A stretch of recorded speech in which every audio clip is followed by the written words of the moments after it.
আসসালামু আলাইকুম ওয়া রাহমাতুল্লাহ। ওয়া আলাইকুম আসসালাম। আপনারা ভালো আছেন ইনশাআল্লাহ? খাওয়া দাওয়া করে আছেন? তো মাহফিলের লোক তো এখনো আসে নাই বেশি। মসজিদে যে লোক ছিল তার কাছে আছে কি? তাহলে প্রথমে একটা হাদিস বলি, ইজা হাদাসা ওয়া কাযাবা, যখন কোনো মানুষ কথা বলে সে কি বলে? মিথ্যা বলে।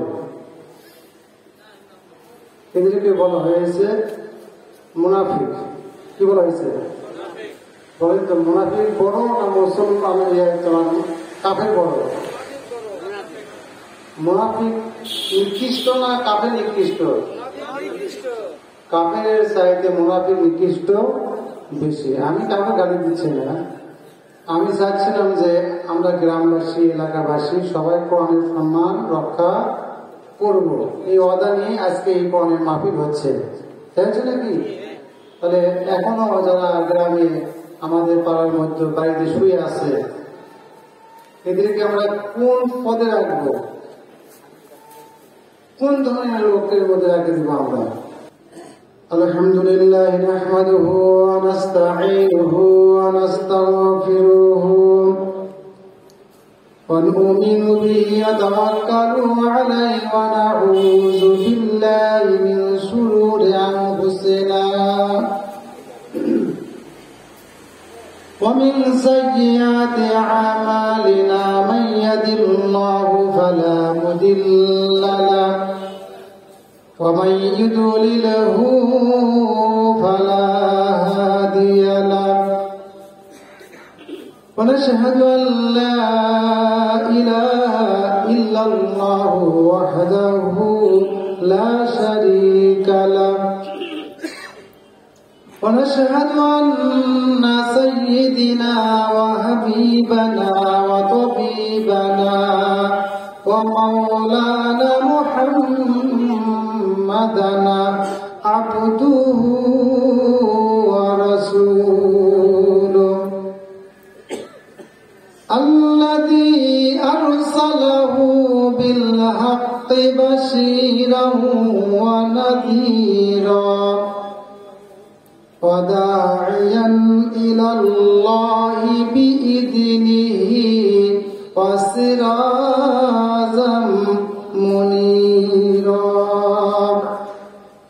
أما بعد فقد قال الله تعالى في كلام المجيد وفي الفرقان الحميد. أعوذ بالله من الشيطان الرجيم. بسم الله الرحمن الرحيم.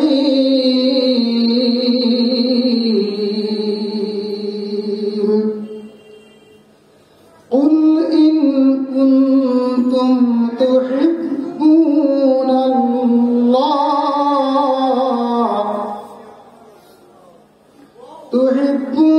الله فاتبعوني يحببكم الله ويغفر لكم ذنوبكم والله غفور رحيم.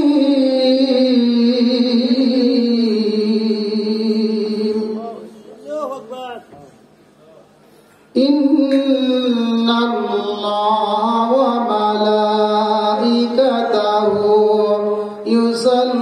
يصلون على النبي يا أيها الذين آمنوا صلوا عليه وسلموا تسليما. الله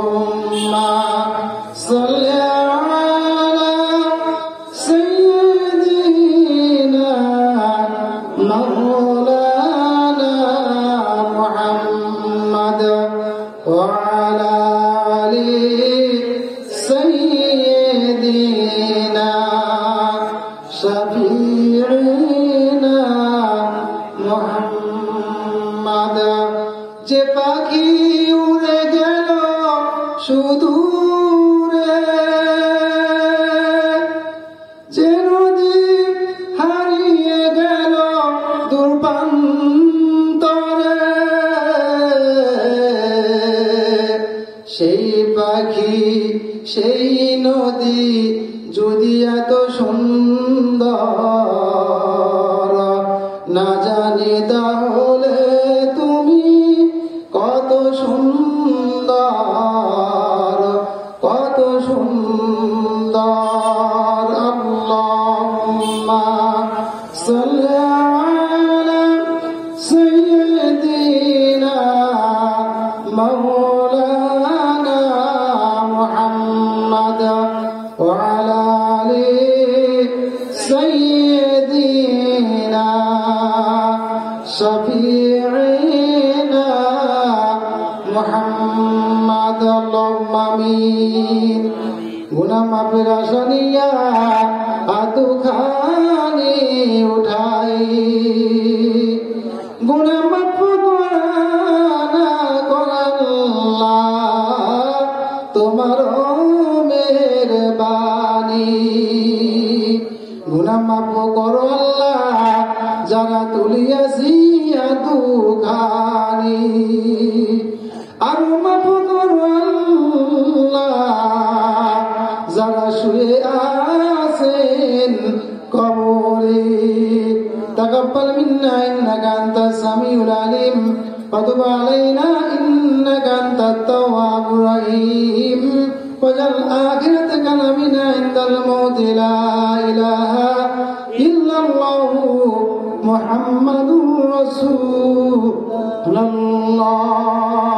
লা ইলাহা ইল্লাল্লাহ লা ইলাহা ইল্লাল্লাহ লা ইলাহা ইল্লাল্লাহ লা ইলাহা ইল্লাল্লাহ রব্বি হাসবি জাল্লাল্লাহ মা ফি কলবি গায়রুল্লাহ নূর মুহাম্মদ সাল্লাল্লাহ লা ইলাহা ইল্লাল্লাহ লা ইলাহা ইল্লাল্লাহ লা ইলাহা ইল্লাল্লাহ লা ইলাহা ইল্লাল্লাহু মুহাম্মাদুর রাসূলুল্লাহ সবাই বলে সাল্লাল্লাহু আলাইহি সাল্লাম সবার প্রতি আমার আরো সালাম আসসালামু আলাইকুম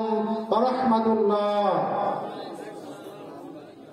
সালামের জবাব হলো মনে হচ্ছে এখনো খাওয়া হয় নাই খাওয়ার ব্যবস্থা আমাদের আছে কিন্তু আরো দেরি আছে যা খাই আছেন এই খাবারতে শক্তি বার করতে হবে কোরআনের মাহফিলে যদি আসে আওয়াজ কমে যায় তাহলে বোঝা যাবে ভিতরে কোনো কি নাই শক্তি দিনী শক্তি নাই কোরআনের মাহফিলে কোরআন যেমন শক্তিশালী আল্লাহর কথা যেমন বড় কোরআনের কথা যেমন বড় কোরআনের মাহফিলে তেমনই আওয়াজ হবে বড় ঠিক কিনা কোরআনের মাহফিলে যে আওয়াজ বড় না হয় তাহলে বোঝা যাবে আমার ইমানের দুর্বলতা আছে আমি মুসলমান নয় মুসলমানের আওয়াজ হবে সিংহের মতো মুসলমান 10 গুণে এক জায়গায় থাকবে আর 1000 বেঈমানের এক সাইডে থাকবে 10 গুণের আওয়াজে 1000 বেঈমান তারা দূর হয়ে যাবে পালিয়ে যাবে লুকিয়ে পড়বে তারা জায়গা কাটা খুঁজে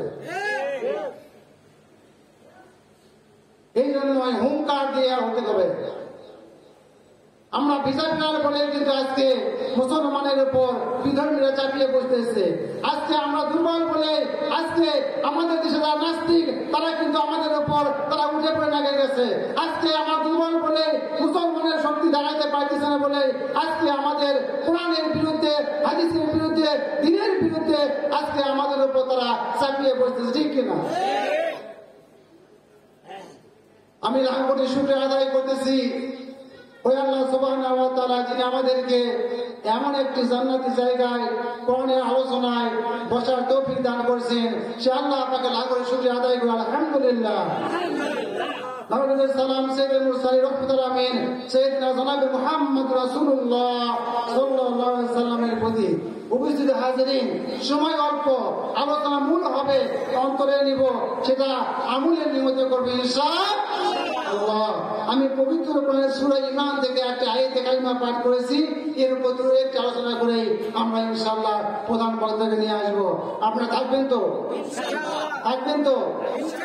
যারা মাহফিলে এখনো আসতেছে না, আসলো না, এদেরকে আমরা যে বছর এখানে আসি, এদেরকে আমরা কিয়ামতের মাঠে আল্লাহর সামনে হাসরের মাঠে এদের বিরুদ্ধে আমরা সাক্ষী দেব যে আল্লাহ এরা কথা দিয়েছিল, কথা রাখি নাই, এরা সত্যিকারী, এরা তোমার ওই নম্বর লোক যারা নয় ছয় করে, তোমার ঘরের মধ্যেও যারা মিথ্যে কথা বলে, যারা কোরআন শপথ করে এখন আসে না, আল্লাহ এদের বিচার তুমি করো, কি ঠিক কিনা? আমরা আল্লাহর কাছে বিচার দিব না? কারণ এরা কোরআনের বিপক্ষে, তারা এখানে আসতেছে না, তারা কোরআনের কি বিপক্ষে, যেটা প্রমাণ করে দেওয়া হচ্ছে যে এরা আসলে কোরআনকে ভালোবাসে না, এরা দিনকে ভালোবাসে না। কারণ মসজিদে যদি আসে মাঝে মাঝে, তারা মসজিদ দেখতে আসে, হুজুর দেখতে আসে, সে কেমন মসজিদ যাই তো বাড়িতে হয়তো গালি দিবে, এই দিন শুক্রবারের দিন আছে, 15 দিন নামাজ পড়তে আসে না, পূর্বতি এরা মুসলমান হতে পারে না, কখনো মুসলমান হতে এরা পারে না। এই জন্য যারা আমরা এখানে আছি, আমরাই প্রকৃতি মুসলমান, আমরাই প্রকৃতি ইমানদার, জান্নাতের মধ্যে আমরা বসে আছি। বাড়ির থেকে উদেশের তরকারি পাওয়া সম্ভব যেমন নয়, বাড়ির থেকে মাইকের আওয়াজ দিয়ে এখানকার ফজিলত শুয়ে থেকে পাওয়া কোনো সম্ভব, ঠিক না? অনেকে মন খারাপ করছে হয়তো, যারা বিভিন্ন জায়গায় বসে আছে, শুয়ে আছে। সত্য কথা বলতে কি কোনো সময় আছে? সত্যর কোন মৃত্যু আছে নাকি? সত্য সত্য, ঠিক আছে তো? দেখি এক মধ্যে আসে কিনা। অনেকে মনে প্রধান বক্তা আসবে, এর তখন চলে যাবো ইনশাআল্লাহ। আসুক প্রধান বক্তা, আমরা অপেক্ষা করি ইনশাআল্লাহ। আল্লাহর বান্দারা, আমরা এখানে বসে আছি, আমরা মনে করতেছি আমরা হয়তো 50-100 এখানে বসে আছি, অথচ আল্লাহ সুবহানাহু ওয়া তাআলা তার ওয়াদা অনুযায়ী, রাসূলের কথা অনুযায়ী আমরা যে কয়জন এখানে বসে আছি, আমাদের সঙ্গে আল্লাহ সুবহানাহু ওয়া তাআলা শত শত হাজার হাজার ফেরেশতা দিয়া এই প্যান্ডেলটা পরিপূর্ণ করে রেখে দিয়েছেন। সুবহানাল্লাহ। এই সমস্ত ফেরেশতা, রহমতের ফেরেশতা এখানে উপস্থিত আছে, আমরা দেখতে পাচ্ছি না। উদাহরণস্বরূপ আপনাদের বলি, ফেরেশতারা কেমন ভাবে থাকে। আমরা ম্যাচ চিনি কিনা, ম্যাচের কাঠি আছে কিনা, কাঠির আকারে বারুদ থাকে কিনা। যদি আপনি বলেন একটা 7 বছরের বাচ্চাকে যদি আপনি বলেন এই ছেলে আগুন আগুন আগুন, ছেলে বলবে লোকটা পাগল হয়ে গেছে, কোথায় আগুন কোথায় আগুন, বলবে কোথায় তোমার হাতে আগুন, বলবে এই দেখ আগুন, বলবে তুমি একজন পাগল।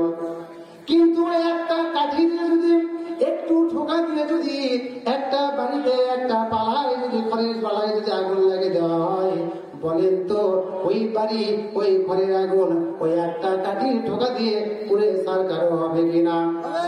যেমনই ভাবে এই কাঠি আগুনের বারুদের ভিতরে আগুন যেমন লুকায়িত থাকে, গোপন থাকে, যার দ্বারা বৃহত্তর কাজ করা হতে করা যায়, তেমনি ভাবে আল্লাহর রহমতের ফেরেশতাগুলো এখানে আসিয়া গোপন ভাবে তারা আছে, আমাদের জন্য দোয়া করতেছে। আল্লাহ, এখানে যারা বসিয়া আছে এদেরকে তুমি সমস্ত বান্দাদের জিন্দগির সব গুনাহগুলো তুমি দয়া করে মাফ করে দাও। শুধু তাই নয়, আমরা এখানে বসে আছি, আল্লাহ সুবহানাহু ওয়া তাআলা কিরামান কাতিবিন ইয়ালামুনা মা তাফআলুন, যে সমস্ত লেখক ফেরেশতারা আছে তাদেরকে বলা হয়েছে, আল্লাহ বলতেছিল আমার ফেরেশতারা যারা এখানে বসে আছে তাদের নামগুলো লিখিয়ে নাও। না কি করছে, যে ল্যাপের মধ্যে আছে, ল্যাপের মধ্যে লেখা পড়বি পড়বি ভান্ডারখানায় বসতে লেখা পড়বে না, সায়ের দোকানে বসতে লেখা পড়বে না, লেপের মধ্যে শুয়ে থাকলে লেখা পড়বে না, মোবাইল টিপলে লেখা পড়বে না, ডিসেল লাইনের সামনে বসে থাকলে লেখা পড়বে না। আল্লাহ পাক বলতেছেন, ও আমার ফেরেশতারা, যারা এই জান্নাতের টুকরার মধ্যে কোরআনে আলোচনার মজলিসের মধ্যে যারা বসে আছে, তাদের নাম একটা লিস্ট করে দাও, আমার কাছে তোমরা দিয়ে দাও। আমি আল্লাহ সুবহানাহু ওয়া তাআলা এই জান্নাতে বসা লোকদেরকে আল্লাহ সুবহানাহু ওয়া তাআলা বলতেছেন, কিয়ামতের দিন বিনা হিসেবে আমি আল্লাহ তাদেরকে জান্নাত দিয়ে দিব। সবকিছু প্রকাশ করে দেওয়ার পরেও যদি না আসে, তাহলে এদের কপাল কি খারাপ না? কপাল খারাপ। আল্লাহর বান্দার সময় অল্প মূল আলোচনা আসি, অনেক আলোচনা। আল্লাহ সুবহানাহু ওয়া তাআলার পবিত্র বাণীর মধ্যে বলে রাসূল আপনি মানুষদেরকে বলে দিন, কুল ইন কুনতুম তুহিব্বুনাল্লাহ ফাত্তাবিউনি ইউহিব্বুকুমুল্লাহ।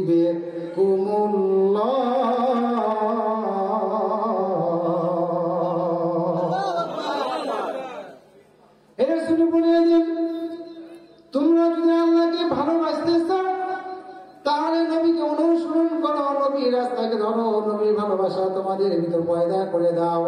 নবীকে যদি আমরা ভালোবাসতে পারি, নবী মহব্বত যদি আমাদের ভিতর রাখতে পারি, আল্লাহ সুবহানাহু ওয়া তাআলা বললেন, এই দুনিয়ার মানুষেরা তোমার নবীর মহব্বত যদি অন্তরের ভিতর স্থাপন করতে পারো, আমি আল্লাহ ঘোষণা দিলাম তোমাদেরকে আমি আল্লাহ পাক দুনিয়াতে একটা বিশাল পুরস্কার দিব, এবং আখিরাতেও আমি আল্লাহ পাক তোমাদেরকে এই নবীর সঙ্গে বিনা হিসেবে জান্নাতের ফয়সালা করে দিব। দুনিয়াতে তোমাদেরকে কি পুরস্কার দেব? আল্লাহ বলতেছেন, ওয়ায়াগফির লাকুম যুনুবাকুম ওয়াল্লাহু গফুরুর রহিম। আল্লাহ পাক বলতেছেন, তোমাদেরকে আমি তোমাদের জিন্দেগীর সমস্ত গুনাহ আমি আল্লাহ পাক মাফ করে দেব। আমি আল্লাহ সুবহানাহু ওয়া তাআলা তোমাদের গুনাহ মাফ করনেওয়ালা, আমি আল্লাহ পাক তোমাদের উপর রহম করনেওয়ালা। তোমরা যদি আমাকে ভালোবাসতে পারো, নবীকে ভালোবাসতে পারো, তাহলে আমি আল্লাহ পাক তোমাদের জীবনের মধ্যে গুনাহ গুনে রাখে দেব না। তোমাদেরকে মাসুম বানাইয়া আমি আল্লাহ পাক দুনিয়াতে রাখবো, কবরতে রাখবো, আসলে মাসুম বানাইয়া তুলবো, বিনা হিসেবে আমি আল্লাহ পাক তোমাদেরকে জান্নাত দিয়ে দিব। আল্লাহর বান্দারা, এই নবীজির উপরে আয়াত যখন নাযিল হয়ে গেল, সাহাবারা তখন নবীজিকে বেশি বেশি ভালোবাসতে শুরু করে দিল। সাহাবাদের মধ্যে এমন ভালোবাসা পয়দা হয়ে গেল, সর্বসময় তারা নবীজির দরবারে হাজির হইতে যাইত। নবীজি যখন যা বলতেন তখন তারা সেটাই করতেন। হযরত জাফর রাদিয়াল্লাহু তাআলা আনহু, হযরত জাফর রাদিয়াল্লাহু তাআলা আনহু তার জিন্দেগীর মধ্যে পাওয়া গিয়েছে। হযরত জাফর রাদিয়াল্লাহু তাআলা আনহু যখন নতুন বিবাহ করে নিয়ে বাড়িতে চলে আসলেন, বয়স প্রায় 22, কেউ বলছে 25, এমন বয়সে যখন বিবাহ করে নিয়ে আসলেন, রাত্রি 2টার সময় কে জানো তার বাড়িতে হাঁটতে যাইতেছে, জানালায় থেকে কে যেন বললো, জাফর আগামীকাল যুদ্ধে যাওয়ার জন্য নবীজি ডাক দিয়েছে, তুমি তাড়াতাড়ি নবীজির দরবারে হাজির হয়ে যাও, তুমি সেখানে উপস্থিত হয়ে যাও। হযরত জাফর রাদিয়াল্লাহু তাআলা আনহু নতুন বিবাহ করে নিয়ে আছে, বাসর রাত, বিবিকে বলতেছে, ও আমার বিবি, আমি তোমাকে বিবাহ করে নিয়ে আসলাম, কিন্তু তোমার সঙ্গে আমি আর ঘরে থাকতে পারবো না, কেননা আমাকে নবীজির পক্ষ থেকে কে যেন জানালায় বলে গেল, জাফর তোমাকে আর তোমার ঘরে অবস্থান করে যাবে না, তুমি এখনই নবীজির দরবারে তুমি হাজির হয়ে যাও। কি অবস্থায়, কি কেমন মহব্বত! হযরত জাফর বিবিকে বলছে, বিবি তুমি অবস্থান করো তোমার ঘরে, আমি চলে গেলাম। রাত্রি বেলায় রওনা দিল রাসূলের দরবারে। হযরত জাফর রাদিয়াল্লাহু তাআলা আনহু ঘোড়া নিয়ে রাসূলের দরবারে হাজির হয়ে গেল। রাসূলের দরবারে হাজির হওয়ার পর তার বিবির পক্ষ থেকে রাসূলের দরবারে হাজির হইয়া যখন হযরত জাফর নবীর সামনে আলোচনা শুনতেছেন, হঠাৎ করে বাড়ি থেকে মোবাইল চলে গেল। মোবাইলে বলল, আমার স্বামী, তুমি আমাকে নতুন বিবাহ করে নিয়ে আসলা, তোমার চেহারা আমি ঠিক মতো দেখতে পেলাম না। আমার স্বামী, যুদ্ধের সময় তো সময় দেরি আছে, তুমি যদি একটু সময় নিয়ে যদি আমার বাড়িতে চলে আসতা, আমাকে দেখতা, আমি তোমাকে দেখতাম, তাহলে কিয়ামতের দিন যদি তুমি যুদ্ধে শহীদ হয়ে যাও, কিয়ামতের দিন হাসরের মাঠে তোমার চেহারাটা খুঁজিয়া নিয়া আমি আর তুমি হয়তো আল্লাহ পাকের ইচ্ছায় জান্নাতের ফয়সালা হইতে পারি। হযরত জাফর বইয়ের মোবাইল নম্বর পাইয়া মোবাইলটা রেখে দিলেন। মোবাইল যখন রেখে দিলেন, আল্লাহ রাসূলের বয়ান শুনতেছেন। কিছুক্ষণ পর আবার মোবাইল বাজে উঠলো। অনেক তো মনে করতেছেন আপনি ভুয়ো কথা করছেন, তখন মোবাইল আসলো। মোবাইল তো কয়েক ধরে আছে, যখন যা তখন তা, কি যখন যা তখন তা। এখন যেটা হচ্ছে সেই দিকে বুঝে দেখবেন কি করছেন, ওই সময় কাটা করে দিয়ে তার বললেন যে ওরা ঠিক আছে, তা তো বলা যাচ্ছে না। ঠিক আছে, তখন ছিল শত শত মাইল দূরত্ব, সিটির আদান প্রদান হতো। ঠিক আছে, এখন কি সিটি আছে নাকি? আছে, সিটি এখন নেয়। কথাটা হচ্ছে টিভির চেক 1010 মাইল দিকে চলে যাচ্ছে, তাই হচ্ছে না? অনলাইন চিঠি অনলাইনে ঢুকে দিয়ে চলে যাচ্ছে, ইমেল পেজ ইমেল যা অতি তাড়াতাড়ি। আল্লাহর বান্দারা, আল্লাহর নবী সাহাবা বসে আছেন, যুদ্ধের বর্ণনা হইতেছে, যুদ্ধে আলোচনা হইতেছে, প্রস্তুতি চলতেছে। আবার মোবাইল চলে আসলো। মোবাইল ধরে দেখে তার ঘর থেকে নতুন বউ মোবাইল করছে। মোবাইল কানে দিল, বিবি তুমি কি বলো? বলছে, আসো না, আমি তোমার চেহারা একবারে দেখে নেই। বলছে, না না না, তোমার চেহারা দেখে আমার কোনো লাভ হবে না। আমি যতক্ষণ পর্যন্ত রাসূলের চেহারা দেখবো ততক্ষণ পর্যন্ত আমার জিন্দগির গুনাহগুলো আল্লাহ পাক মাফ করে দিবে। আল্লাহ রাসূল খেয়াল করতেছেন, হযরত জাফর বারবার মোবাইল কানে ধরে আবার মোবাইল রেখে দেয়। আল্লাহ রাসূল বাহিনী বরকত করে দিলেন, আলোচনা বন্ধ করে বললেন, হে যুবক, হে জাফর, তুমি একটু দাঁড়িয়ে যাও। লাব্বাইক ইয়া রাসূলুল্লাহ। হযরত জাফর দাঁড়িয়ে গেলেন। হে যুবক, হে জাফর, তোমার কি সমস্যা? তোমার কাছে বারবার মোবাইল আসতেছে, মোবাইল রিসিভ করে আবার কাটে দিচ্ছ, কারণটা কি?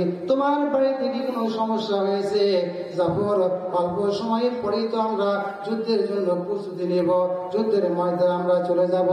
হযরত জাফর বলতেছে, ইয়া রাসূলুল্লাহ, ইয়া হাবিবাল্লাহ, আমার বাড়ি থেকে বারবার মোবাইল আসতেছে, তার কারণ শুনবেন আপনারা? শুনবেন? সময় যে শেষ, তাও বলবো, হোক 10 মিনিট শুরু লাগবে। হযরত জাফর বলতেছে, ইয়া রাসূলুল্লাহ, ইয়া হাবিবাল্লাহ, আমার বাড়ি থেকে বারবার মোবাইল আসতেছে। বলছে, কারণ কি? ইয়া রাসূলুল্লাহ, যে আজকে রাতটা চলে গেল, গত হয়ে গেল।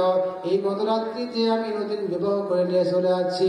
রাত্রি 2টার সময় আমি আমার বিবিকে নিয়ে গল্প করতেছি, আমার জানালায় কে যেন বলে গেল, হে জাফর, তোমাকে তোমার ঘরে থাকা যাবে না, আল্লাহ রাসূল যুদ্ধের জন্য ডাক দিয়েছে, তুমি এখনই ঘর থেকে বাইর হয়ে যাও। ইয়া রাসূলুল্লাহ, ইয়া হাবিবাল্লাহ, যখন আপনার কথা কে যেন বলে গেল, আমি আর সহ্য করতে পারলাম না। আমি আমার বিবিকে ছোট মনে করলাম, আমার সংসারকে ছোট মনে করলাম। আপনার মহব্বতটা আমার কলিজার ভেতরে বারবার ধাক্কা দিতেছে। ইয়া রাসূলুল্লাহ, আমি আমার বিবিকে ঠিক মতো না দেখিয়া, বিবিকে ঘরে রাখিয়া আপনার দরবারে আমি হাজির হয়ে গেছি। ইয়া রাসূলুল্লাহ, আমার বিবি আমাকে বারবার মোবাইল করে বলতেছে, ওগো আমার স্বামী, তুমি যুদ্ধে যাও, আমার কোনো আপত্তি নাই, কিন্তু তোমার চেহারাটা আমি আরো একটু ভালো করে দেখে নিই, তুমি যেন শহীদ হয়ে গেলে আমার পরেও যেন আসরের মাঠে তোমাকে আমি সহজে চিনতে পারি। আল্লাহ রাসূল যুবক সাহাবীর কথা শুনে বলছে, জাফর, আমি রাসূল তোমাকে অনুমতি দিলাম, তুমি যাও, 1 ঘন্টার জন্য তোমাকে সময় দিলাম, তুমি তাড়াতাড়ি বাড়িতে যাবা, তোমার বিবির সঙ্গে সাক্ষাৎ করবা, বিবির সঙ্গে সাক্ষাৎ করে তুমি তাড়াতাড়ি আমার দরবারে চলে আসবা। তুমি আমার দরবারে যখন চলে আসবা, আসার পর আমি যুদ্ধের ময়দানে তোমাকে নিয়ে চলে যাব। এবার জাফর আল্লাহ রাসূলের অনুমতি নিয়ে বাড়িতে চলে গেল। বাড়ির দরজায় যে বিবিকে ডাক দিয়েছে, ও আমার বিবি, আমি তোমার স্বামী জাফর হাজির হয়েছি। বিবি বাড়ির ভিতর থেকে এক গ্লাস পানি নিয়ে দরজায় এসে দাঁড়িয়ে আছে, বলতেছে, ও আমার স্বামী, আর অপেক্ষা করো না, ওরা থেকে তুমি নামে চলে আসো, কেননা 1 ঘন্টা হয়তো তুমি সময় পেয়েছো, 1 ঘন্টার সময় রাস্তায় তোমার সময় শেষ হয়ে যাইতেছে। ও আমার স্বামী, তুমি ঘোড়ার উপর থেকে নেমে করে চলে এসো, আমি তোমাকে 1 গ্লাস পানি খাওয়াইয়া দিই, আর তোমার চেহারাটা একটু ভালোভাবে দেখিয়ে দিই। হয়তো জাফর বলতেছে, ও আমার স্ত্রী, ও আমার স্ত্রী, তোমার সঙ্গে ঘরে যাইয়া যদি আমি দেখা করি, তাহলে তোমার উপর আমার মহব্বত চলে আসবে, ভালোবাসা চলে আসবে, আর তোমার ভালোবাসা, তোমার মহব্বত যখন আমার ভিতর চলে আসবে, আল্লাহ, আমার রাসূল, আমার নবীর মহব্বত তখন আমার ভিতর কমতি হয়ে যাবে। আর নবীর ভালোবাসা যদি আমার ভিতর কমতি হয়ে যায়, তাহলে কিয়ামতের দিন আল্লাহর দরবারে আমি কি সাক্ষী দিয়ে দিব? আল্লাহর বান্দারা ঘোড়ার উপর থেকে বলতেছে, আমার বিবি, আমি একটি পাও জমিনে নামাবো না, তুমি একটু আগে এসে তোমার হাতের পানির গ্লাসটা আমাকে দাও, আমি পানি পান করে ঘোড়ার উপর অবস্থান সময় পালিনি, এখান থেকে আমি রাসূলের দরবার হাজির হয়ে যাবো। হযরত জাফর রাদিয়াল্লাহু তাআলা আনহু এই পানিটা খাইয়া বিবিকে সালাম দিয়ে রাসূলের দরবারে আবার হাজির হয়ে গেলেন। সুবহানাল্লাহ। কি মহব্বত! কার প্রতি? রাসূলের প্রতি। কি মহব্বত! সব ত্যাগ করেছে। আল্লাহ রাসূল বলছে, লা ইউমিনু আহাদুকুম, যতক্ষণ পর্যন্ত তোমাদের মধ্যে কে ইমানদার হতে পারবে না, যতক্ষণ পর্যন্ত তোমরা বিবি বাচ্চা, ধন সম্পদ, বাড়ি ঘর, টাকা পয়সা সবকিছুর চাইতে ততক্ষণ পর্যন্ত তোমরা আমাকে মহব্বত না করবে, আমাকে ভালোবাসা তোমাদের মধ্যে না আসবে, ততক্ষণ পর্যন্ত তোমরা ইমানদার হতে পারবে না। আল্লাহর বান্দারা, রাসূলের মহব্বত শুধু সাহাবীদের মধ্যে নয়, পশু পাখির মধ্যে রাসূলের মহব্বত ছিল, গাছের মধ্যে রাসূলের মহব্বত ছিল। ছিল কিনা? ছিল কিনা? রাসূলের মহব্বত খাজুর গাছের ডাল, খাজুর গাছের গোড়া, ঠিক আছে, কুস্তরে হান্নান, কুস্তরে হান্নান, খাজুর গাছের গোড়া। এখনো কিন্তু মদিনায় যেখানে মেরাব আছে, মেরাবের সামনে দিয়ে ওই খাজুর গাছের গোড়াগুলোর টুকরো টুকরো করে সাজানো আছে। সেই খাজুর গাছের গোড়ায় বসে আল্লাহ রাসূল তিনি কি করছেন? বক্তব্য দিয়েছেন, খুতবা দিয়েছেন। খুতবা দেওয়ার কারণে ওই গাছের মধ্যে, খাজুর গাছের গোড়ালির মধ্যে এমন মহব্বত সৃষ্টি হয়ে গিয়েছিল। একদিন খাজুর গাছের গোড়ালি চলে রাখিয়া বিশ্ব নবী এবার বক্তব্য দিতেছেন, নবীজি বক্তব্য দিতেছেন। এবার খাজুর গাছের গোড়ালির ভিতর থেকে কান্নার আওয়াজ আসতেছে, গুনগুন করে কান্নার আওয়াজ আসতেছে। নবীজি বক্তব্য বন্ধ করে দিলেন, আলোচনা বন্ধ করলেন। এই কান্নার আওয়াজটা কোথায় থেকে আসে? সাহাবারা তো সবাই সামনে বসে আছে, আলোচনা শুনতেছে। কোন আওয়াজ কোথায় থেকে আসতেছে? কান্নার আওয়াজটা। আল্লাহ রাসূল ভালো করে কান্না লাগাই দিলেন। দেখেন পাশে খাজুর গাছের গোড়া যেটা পড়ে আছে, ওর ভিতর থেকে কান্নার আওয়াজটা বাইরে হয়ে আসতেছে। আল্লাহ রাসূল এবার গাছের গোড়ালিকে জিজ্ঞাসা করলো, হে গাছের গোড়া, তুমি কেন কান্না করতেছো? বলতেছে, রাসূলুল্লাহ, ইয়া হাবিবাল্লাহ, আপনি আমার উপরে বসে খুতবা দিতেন, বক্তব্য দিতেন। আপনার এই বক্তব্য দেওয়ার কারণে আমার মধ্যে ভালোবাসা জন্ম হয়ে গেছে, মহব্বত তৈরি হয়ে গেছে। আজকে আপনি আমাকে সরে রাখিয়া আপনি মিম্বরে বসে খুতবা দিতেছেন। আমি তখন আমার এই ভালোবাসার কারণে ছিন্ন হয়ে গেছি। এই ছিন্ন হয়ে যাওয়ার কারণে আমার মধ্যে কান্নার জোগাড় হয়ে গেছে। কুস্তুরি হান্নানা ছিল একটি গাছের নাম, যার উপর বসে খুতবা দিতেন নবীজি আকরাম। গাছ নবীর বিরহে কাঁদিত রাহে, গাছ নবীর বিরহে কাঁদিত রাহে, জান্নাতে লেখাই আছে ওই নবীজির নাম, জান্নাতে লেখাই আছে ওই নবীজির নাম। ঠিক না? আল্লাহর বান্দা, এই জন্য নবীজির মহব্বত ভিতরে রাখতে হবে। হয়তো আবু বকর রাদিয়াল্লাহু তাআলা আনহু নবীজিকে ভালোবাসছেন কিনা, কেমন ভালোবাসছেন, জীবনটা উৎসর্গ করে দিয়েছে। একদিন আবু বকরকে বললেন, আবু বকর, হয়তো আমাদের মক্কায় থাকা হবে না, আমাদেরকে মদিনায় যাইতে হবে। আবু বকর যেদিন শুনছে নবীজি মক্কা থেকে মদিনায় যাবে, কারণ আবু বকর রাদিয়াল্লাহু তাআলা আনহু সেদিন থেকে রাত্রিবেলা ঘুমকে কি করছে, ত্যাগ করছে। রাত্রিবেলায় ঘুমকে ত্যাগ করেছে, ঘুম পারে না। ঈশার নামাজ পড়ে যাওয়ার পর খাওয়া দাওয়া করে আমল করে বন্দেগী করে বাড়ির দরজার সঙ্গে পিঠটা লাগাইয়া দেয়া বসিয়ে থাকে। কোন দিন যেন নবীজি এসে আমাকে ডাক দিবে, আর নবীজির মহব্বত, নবীজির খাতিরে আমাকে এখান থেকে নবীজির সঙ্গে রওনা দিতে হবে। হঠাৎ করে একদিন রাত্রি 2টার সময় নবীজি হয়তো আবু বকর রাদিয়াল্লাহু তাআলা আনহুর ঘরের দরজায় ডাক দিয়েছে। হয়তো আবু বকর রাদিয়াল্লাহু তাআলা দরজা খুলে দিয়েছেন। আল্লাহ রাসূল অবাক হয়ে গেলেন, আশ্চর্য হয়ে গেলেন। রাত্রি 2টার সময় আমি তো আবু বকরকে মোবাইল করে বলি নাই, চিঠি দেই নাই, আবু বকর আজকে রাত্রি বেলায় আমরা মক্কা থেকে মদিনায় চলে যাব, কিন্তু আবু বকর তুমি রাত্রি 2টার সময় কিভাবে আমার ডাকে তুমি সাড়া দিলা?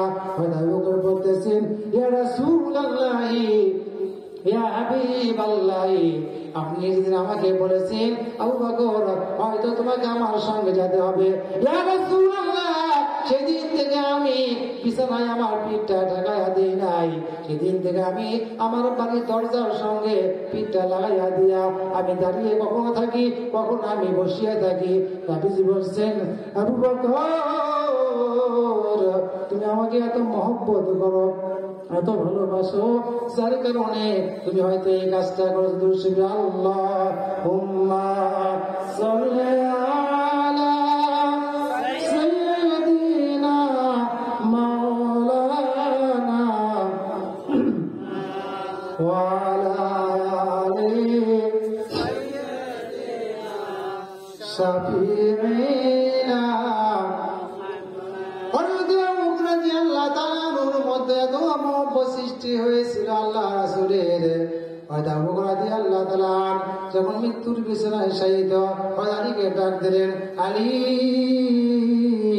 ও ভাই আলী, তুমি একটু আমার বাড়িতে চলে আসো, আমি কঠিন অসুস্থ হয়ে পড়েছি, হয়তো আমি দুনিয়া থেকে বিদায় নিয়ে যাব, তোমার সঙ্গে আমার কিছু কথা আছে। আবু বকরের কথাটাকে তার বাড়িতে চলে আসলেন। বাড়িতে আসার কারণে বাড়িতে আসিয়া যখন হাজির হয়ে গেলেন, হয়তো আবু বকর রাদিয়াল্লাহু তাআলা আনহু হয়তো আলীকে বলেছে, আলী, আমি হয়তো আর বেশি দিন দুনিয়ার বুকে বাঁচে থাকবো না, আমি হয়তো দুনিয়া থেকে চলে যাব। আলী, আমি তোমার কাছে বলে যাই, অনুরোধ করে যাই। হয়তো তাই আলীকে বলতে হয়েছে, হয়তো আবু বকর বলতেছে, আলী, আমি যখন মারা যাব, আমার এই লাশটা নিয়ে তুমি আল্লাহ রাসূলের দরবারে চলে যাইবা, আল্লাহ রাসূলের রওজা মোবারকের কাছে চলে যাইবা, আল্লাহ রাসূলের কবরের কাছে তুমি চলে যাবা, সেখানে আমার এই লাশটা নিয়ে যাইয়া রাসূলকে ডাক দিয়ে বলবা, ইয়া রাসূলুল্লাহ, ইয়া হাবিবাল্লাহ, আবু বকর আমাকে ওসিয়ত করে গেছে, আবু বকর আপনার কাছে থাকতে চায়। আল্লাহ রাসূল যদি আলীকে অনুমতি দেয়, তাহলে আমার এই লাশটা আল্লাহ রাসূলের পাশে একটু দাফন করে দিও।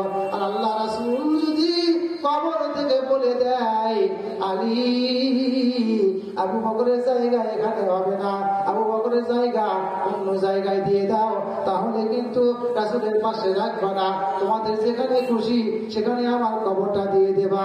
হয়তো আবু বকর রাদিয়াল্লাহু তাআলা যেদিন পৃথিবীর বুক থেকে বিদায় নিয়ে চলে গেলেন, হয়তো আলী রাদিয়াল্লাহু তাআলা চলে আসলেন, হয়তো আবু বকরকে নিয়ে আল্লাহ রাসূলের রওজা মোবারকে চলে গেলেন, কবরের পাশে চলে গেলেন। কবরের পাশে যাইয়া হয়তো আবু বকর রাদিয়াল্লাহু তাআলা আনহুর লাশটা রাখিয়া আল্লাহ রাসূলকে বলতেছেন, ইয়া রাসূলুল্লাহ, ইয়া হাবিবাল্লাহ, আপনার সাথী, বিরাতের সাথী, দিনের সাথী, সর্বদার সাথী, মহব্বতের সাথী, ইয়া রাসূলুল্লাহ। হয়তো আবু বকর রাদিয়াল্লাহু তাআলা পৃথিবী থেকে বিদায় নিয়ে চলে গেছে, উনি ওসিয়ত করে গেছে আপনার পাশে থাকার জন্য। রাসূলুল্লাহ, আপনি যদি কবর থেকে রওজা থেকে যদি অনুমতি দেন তাহলে আমরা আপনার পাশে দাফন করব, আর যদি আপনি যদি অনুমতি না দেন তাহলে অন্য জায়গায় দাফন করব।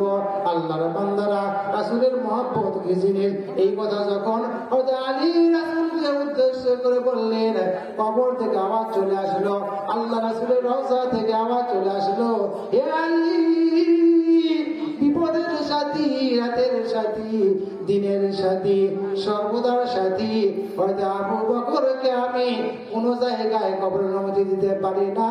আবু বকর আমাকে মহব্বত করেছে, আমাকে ভালোবেসেছে, এই ভালোবাসার মানুষটাকে তোমরা আমার পাশে দাফন করে দাও।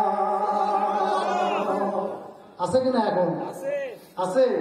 যারা মদিনায় গেছেন তারা বুঝতে পারবে যে কোথায় আছে। রাসূলের পাশে হয়তো আবু বকর রাদিয়াল্লাহু তাআলা শুয়ে আছে।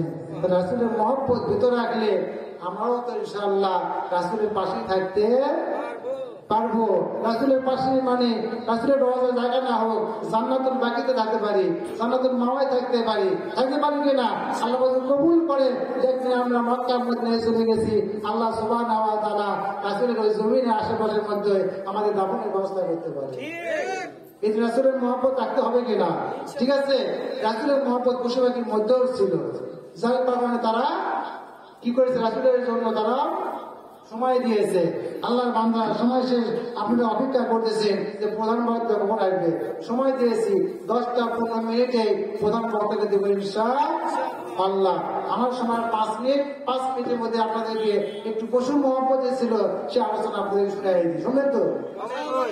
আল্লাহর বান্দারা, পশুর মধ্যে কম মহব্বত ছিল না। আমার নবীজি একদিন তিনি দাওয়াতের জন্য যাইতেছেন, তিনি দাওয়াতের জন্য যাইতেছেন, মুরুব্বি মাঝখানে যাইয়া দেখেন একজন রাখাল বেশ কিছু ছাগল বকরি পালন করতে ঘাস খাওয়াইতেছে। যুবকটাকে বললো, এ যুবক, সাথী বলতেছে আবু বকর সঙ্গে আছে। আবু বকর বলতেছে, হে যুবক, আমরা তিনি দাওয়াতে কাজ করতেছি, আমার সঙ্গে আমার নবী রয়েছেন, আমাদের সঙ্গে কোনো পানি নাই, খাবার নাই, যদি তুমি অনুমতি দাও তাহলে তোমার একটা বকরি থেকে দুধ দহন করে আমরা পান করে নিই। এবার যুবক বলতেছে, রাখাল বলতেছে, না না, কখনো সম্ভব নয়, কেননা আমি তো একজনের অধীনে কাজ করি, কারণ আমি তো আমাদের খেয়ানত করতে পারি না, আমি তো আপনাদেরকে বকরি দিতে পারি না, এই বকরির দুধ আপনারা দহন করে খেতে পারেন না, কেননা আমাদের খেয়ানত করার কারণে মালিকের কাছে আমাকে অবশ্যই জবাব দিতে হবে। বলতেছিলেন, এই ছেলে, যুবক, তোমার যে কোনো বকরির দুধ হয় ওই কোনো বকরি দেওয়া লাগবে না, যে কোনো বকরি এখনো বাচ্চা দেয় নাই, এমন একটা বকরি যদি তুমি আমাদেরকে দাও, আমরা সেই বকরি থেকে হয়তো দুধের ব্যবস্থা করে খাইয়ে নেবো। সুবহানাল্লাহ। যুবক বলতেছে, এই লোকটা কি বলে, যে বকরি কোনোদিনে বাচ্চা দেয় নাই সেই বকরি থেকে দুধ দহন করবে, এটা কি সম্ভব? কি সম্ভব? তার বাচ্চাই হয় না, তা কি দুধ সম্ভব আছে? যুবক এবার বলতেছে, আমার কোনো আপত্তি নাই, আপনারা যদি দুধ আলা বকরি বাদে যদি অন্য বকরি থাকে আপনারা দুধ পান করতে পারেন, আমাদের কোনো আপত্তি নাই। এবার রাসূলুল্লাহ, ইয়া হাবিবাল্লাহ, যুবক অনুমতি দিয়েছে। আল্লাহ রাসূল বলছেন, তাহলে তুমি এই বকরিটা আমার সামনে হাজির করো। আবু বকর, তোমার বেগের মধ্যে থেকে এবার একটা গিলাস বাহির করো। গিলাস বাহির করা হলো, যে বকরি কোন বাচ্চা দেয় নাই ওই বকরিটাকে নিয়ে আসা। আল্লাহ রাসূল তার ডান হাত মোবারক হাত, তার যখন বকরিটার নিচে মাটির নিচে হাতটা দিয়ে দিয়েছে, সঙ্গে সঙ্গে বকরি তার ওলান ছাড়িয়ে দিয়া তার ওলান নিয়ে দুধটা পরিপূর্ণ করে দিয়েছে। আমার নবীজি ওই বকরি, যে বকরির বাচ্চা হয়ে নাই, ওই বকরির ভোর থেকে দুধ দহন করলেন। 1 গিলাস দুধ দহন করিয়া আবু বকর দিনে, আবু বকর দুধটা তুমি পান করে নাও। আবু বকর পান করলেন, আরেক ভোর দহন করলেন, আল্লাহ রাসূল পান করলেন। যুবকটা সাহায্য হয়ে গেল, কে এমন লোক, কে এই লোক, যেই লোকটা যেই কোনোদিনে বাচ্চা হলো না, যার মধ্যে দুধের কোনো আশা করা যায় না, সেখান থেকে কিভাবে 2 গ্লাস দুধ বাহির করিয়া তারা পান করলো। এবার পরিচয় নিল, ইনি সাধারণ লোক নয়, ইনি হচ্ছে মুহাম্মাদুর রাসূলুল্লাহ সাল্লাল্লাহু আলাইহি ওয়াসাল্লাম। তাহলে পশুরাও কি করছে? রাসূলকে মহব্বত করছে, হাত দেওয়া মাত্র রাসূলের মহব্বতে দুধ ছাড়িয়ে দিয়েছে। ঠিক আছে, এই জন্য রাসূলের মহব্বত আমাদের মধ্যে রাখতে হবে কিনা? হবে কিনা? ও আল্লাহর বান্দারা, আর কদিন আমরা বাঁচবো? আল্লাহ এবং রাসূলকে নিয়ে আমাদের বাঁচতে হবে। আসুন সে আল্লাহ সুবহানাহু ওয়া তাআলার আমরা মেনে চলি, হুকুম আল্লাহ রাসূলের ইত্তেবা করি, রাসূলের পথ অনুসরণ করি। আল্লাহ সুবহানাহু ওয়া তাআলা যেন আমাদের বাকি জীবনটা দ্বীনের উপর চলার, আল্লাহ রাসূলের পথে চলার তৌফিক দান করেন। সবাই বলি আল্লাহুম্মা আমিন। আমার সময় শেষ, আমি আপনাদেরকে আর বিরত করতে চাই না। জুম্মার সময় আলোচনা করছি, করিনি? এখনো যেটুকু অল্প সময় করলাম, আল্লাহ পাক করাইছে। এখন আমাদের যে প্রধান বক্তা অনেক দূর থেকে এসছে, ইসলামের কুষ্টিয়া বিশ্ববিদ্যালয়, ওখান থেকে উনি আছেন। ঠিক আছে, আলোচনা করবে, আমরা শুনবো তো ইনশাল্লাহ। সবাই থাকবো তো সাথে ইনশাল্লাহ? থাকবো না? কেউ যাবো না, মাহফিলকে অপমান করে কেউ যাবো না ইনশাআল্লাহ। এখনই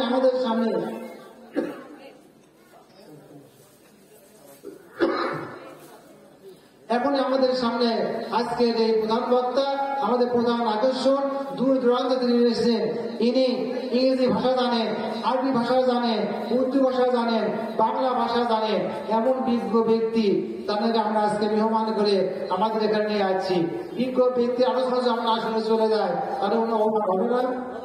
হবে কিনা? আমাদের এখানে তো অঙ্কন হয়, অন্য জায়গায় যখন মাহফিলে যাবে, সেখানে যাই বলবে কি যে অমুক জায়গায় গেছিলাম, ওখানকার লোকেরা মুসলমান লয়। আমরা কি তখন কি কবি?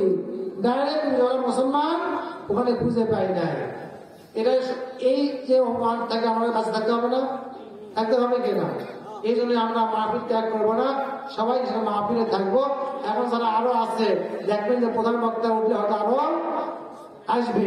যারা আসবে না তাদের বিরুদ্ধে আমার কাছে আমরা কি বলছি যে হাসরের মাঠে সাক্ষী দিব। এরা কি? এরা মুনাফিক। এরা কি? এরা কি ভয় করছেন নাকি আপনারা? জোরে কথা কি হয়? কোনদিন সাক্ষী দেবো? কিয়ামতের মাঠে।